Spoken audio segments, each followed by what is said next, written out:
পরিবারের সাথে সমুদ্রের মাঝে কাটানো একটি সুন্দর মুহূর্ত হঠাৎ করেই বিভীষিকায় পরিণত হয়, যখন একটি ভয়াবহ ঝড় গভীর সমুদ্রের ক্ষুধার্ত দানবদের জাগিয়ে তোলে। তখন শুরু হয় এক বাঁচার লড়াই। চারদিকে ধু ধু মরুভূমি আর পৃথিবীর শেষ সময়ের হাতছানি। আজকে আমি আপনাদের শোনাব টিকে থাকার এক অবিশ্বাস্য গল্প। সবকিছু শুরু হয় এক সাধারণ দিনে। সমুদ্রবিজ্ঞানী টম তার স্ত্রী জুলিয়া এবং দুই সন্তান ক্যাসি ও বেনকে নিয়ে জাগতিক কোলাহল থেকে দূরে যাওয়ার সিদ্ধান্ত নেয়।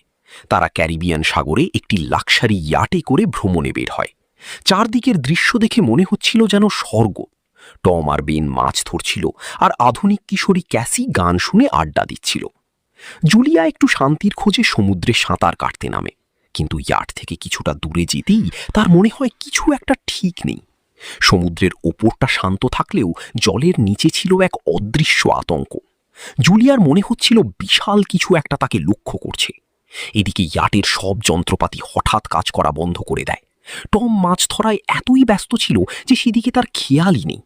জুলিয়া আতঙ্কিত হয়ে ফিরে আসার চেষ্টা করে, কিন্তু স্রোত যেন তাকে উল্টো দিকে টেনে নিয়ে যাচ্ছিল। সে চিৎকার করে সাহায্যের জন্য হাত পা ছুটতে থাকে, কিন্তু প্রথমে কেউ শুনতে পায় না।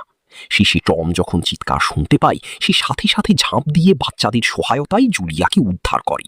ডেকের ওপর ফিরে এসে জুলিয়া হাঁপাতে থাকে। টম কিছুটা অবাক হলেও স্বস্তি পায় এবং তাকে মনে করিয়ে দেয় যে কখনো না জানিয়ে সাঁতার কাটা যাবে না। সেই ভয়ঙ্কর আতঙ্ক কাটিয়ে তারা বেনের 13তম জন্মদিন উদযাপনের প্রস্তুতি নেয়।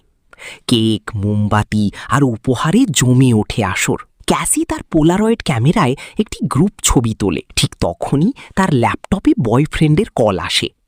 কিন্তু কথা বলতে বলতেই হঠাৎ বাতাস গর্জন করে ওঠে। সমুদ্র উত্তাল হয়ে যায় আর কলটি বিচ্ছিন্ন হয়ে যায়।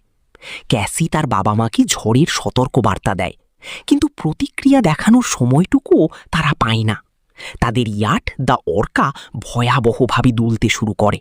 তারা যখন ডেকে উঠে আসে, যা দেখি তা ছিল কোনো দুঃস্বপ্নের মতো। চারদিকে বিশাল বিশাল তিমির মৃতদেহ ভাসছে। টম পরিস্থিতি দেখতে জলে নামে, কিন্তু ইঞ্জিনের পাখার আঘাতে তার পা কেটে রক্তাক্ত হয়ে যায়। টম বুঝতে পারে ইয়াটের অ্যাক্সেল ক্ষতিগ্রস্ত হয়েছে এবং ইঞ্জিন এখন অকেজো। তাদের কাছে কোনো সিগন্যাল নেই, রেডিও নেই, আর খাবার আছে মাত্র 4 দিনের। টম সবাইকে শান্ত করার চেষ্টা করে, কিন্তু তখনই আকাশ থেকে উজ্জ্বল কিছু বস্তু পড়তে শুরু করে। সেগুলো ছিল কৃত্রিম উপগ্রহ বা স্যাটেলাইট। একটি স্যাটেলাইট তাদের একদম কাছে আছড়ে পড়ে। এক তীব্র শব্দে সবার নাক দিয়ে রক্ত ঝরতে শুরু করে। রাতটা তারা চরম আতঙ্কে কাটায়। ভোরের আলো ফুটতেই তাদের সব আশা মুছে যায়। অবিশ্বাস্যভাবে সমুদ্রের জল গায়েব হয়ে গেছে। তাদের ইয়াটটি এখন এক পাথুরে মরুভূমির ওপর দাঁড়িয়ে আছে। কম্পাস দেখে টম বুঝতে পারে পৃথিবীর চৌম্বক মেরু বদলে গেছে এবং হয়তো মানব সভ্যতা আর টিকে নেই। মরিয়া হয়ে টম রেডিওতে যোগাযোগ করার চেষ্টা করে এবং নাতো নামে এক সাবমেরিন ক্যাপ্টেনের সাথে কথা হয়। নাতো জানায় 1 সপ্তাহ পর সমুদ্র আবার ফিরে আসবে, কিন্তু সেটা হবে আরও ভয়ানক জলোচ্ছ্বাস। নাতো মাত্র একজনকে বাঁচানোর প্রস্তাব দিলেও টম তাকে তার বাচ্চাদের বাঁচানোর জন্য রাজি করায়। কিন্তু হঠাৎ সেখানে এক কুকুর সহ এক অপরিচিত লোক হাজির হয়। টম তাকে সাহায্যের জন্য এগিয়ে গেলে সেই লোকটা উল্টো টমের বুকে বর্ষা গেঁথে দেয়। জুলিয়া শোকে পাথর হয়ে যায় এবং বাচ্চাদের নিয়ে ইয়াটে লুকানোর চেষ্টা করে। সেই খুনি লোকটার রাগে উন্মত্ত হয়ে ইয়াটে ঢুকে পড়ে খাবারের খোঁজে। নিচে জুলিয়ার সাথে লোকটার কুকুরের এক রক্তক্ষয়ী লড়াই হয়। আত্মরক্ষার্থে জুলিয়া কুকুরটিকে মেরে ফেলে। এতে লোকটা আরও ক্ষেপে যায় এবং জুলিয়াকে ধরে শ্বাসরোধ করে মারার চেষ্টা করে। ঠিক সেই মুহূর্তে ক্যাসি একটি ফ্লেয়ার গান অর্থাৎ সিগন্যাল গান দিয়ে লোকটাকে লক্ষ্য করে গুলি ছোড়ে। ইয়াটে আগুন ধরে যায়। জুলিয়া চিৎকার করে বাচ্চাদের পালাতে বলে।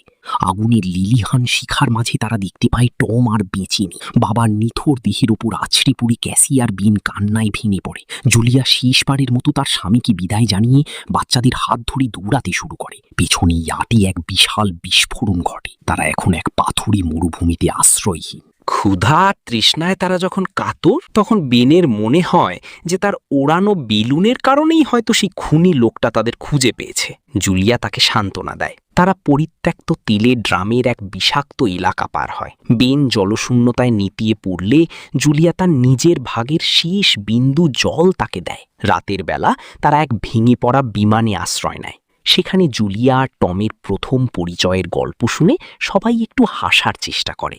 ভোরে ক্যাসি নিজেকে টোপ হিসাবে ব্যবহার করে খুনি লোকটাকে আড়ালে টেনে আনে এবং জুলিয়া তাকে ছুরিকাঘাত করে স্বামীর হত্যার প্রতিশোধ নেয়। কিন্তু বিপদ তখনও শেষ হয়নি। পরের দিন তারা দেখে লোকটার দেহ আরও বড় কোনো প্রাণী ছিঁড়ে ফেলেছে। মরুভূমিতে এখন বড় কোনো দানব ঘুরে বেড়াচ্ছে। তৃষ্ণার্ত বেন একটি জলের গর্ত দেখে দৌড়ে যায়, কিন্তু সেই বিষাক্ত জল পান করার সাথে সাথেই সে যন্ত্রণায় ছটফট করতে শুরু করে। জুলিয়া তাকে টেনে নিয়ে এক জায়গায় লুকায়। রাতে তারা প্লাস্টিকের চেয়ারের এক স্তূপের নিচে আশ্রয় নেয়, যেখানে গরমে দম বন্ধ হয়ে আসছিল। তখনই শুরু হয় দানবীয় কাঁকড়াদের আক্রমণ। বিশালাকার মিউট্যান্ট কাঁকড়াগুলো তাদের দিকে ধেয়ে আসে। জুলিয়া আর বাচ্চারা একটি কন্টেনারের ওপর উঠে লড়াই শুরু করে। একটি কাঁকড়া জুলিয়ার পায়ে কামড় দিয়ে মাংস ছিঁড়ে নেয়, কিন্তু সে দাঁতে দাঁত চিপে বাচ্চাদের রক্ষা করে। শেষে জুলিয়া আবারও নাতোর সাথে যোগাযোগ করতে সক্ষম হয়। নাতো তাকে একটি ফ্লেয়ার জ্বালাতে বলে এবং তাদের সাবমেরিনের দিকে আসতে বলে। জুলিয়ার অবস্থা তখন খুবই শোচনীয়, কিন্তু সে হাল ছাড়ে না। এক পর্যায়ে এক পাহাড় ধসে জুলিয়া বাচ্চাদের থেকে আলাদা হয়ে যায়। সে ক্যাসিকে অনুরোধ করে বেনকে নিয়ে চলে যেতে।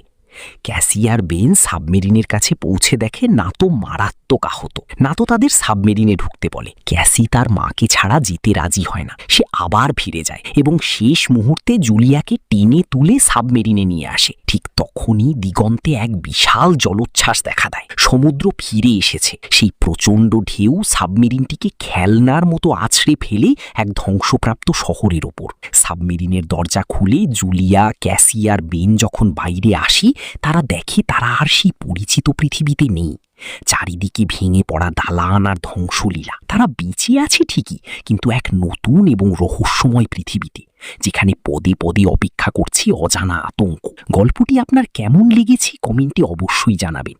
ভিডিওটি ভালো লাগলে লাইক দিন এবং এই ধরনের আরও মুভি এক্সপ্লেনেশন পেতে চ্যানেলটি সাবস্ক্রাইব করে বেল আইকনটি চেপে রাখুন। দেখা হবে পরের ভিডিওতে। ততক্ষণ ভালো থাকুন। বিদায়।